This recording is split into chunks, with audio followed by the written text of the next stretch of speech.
Pesonanya bikin heboh para pengguna Twitter. Reaksi santuy Rafatар menanggapi dirinya disama-samakan dengan sederet aktor dan boyband Korea sukses bikin gemas satu Indonesia.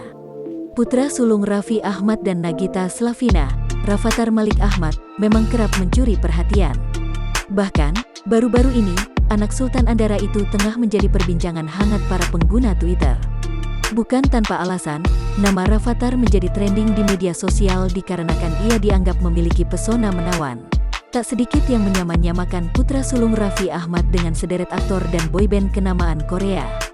Sayangnya, Rafatar yang dianggap mirip dengan salah satu personel NCT justru tak setuju dengan pendapat tersebut. Hal ini pun sukses membuat publik semakin gemas terhadapnya. Bacakan komentar netizen di depan anaknya, Nagita Slavina pun tak henti dibuat tertawa dengan reaksi sang putra.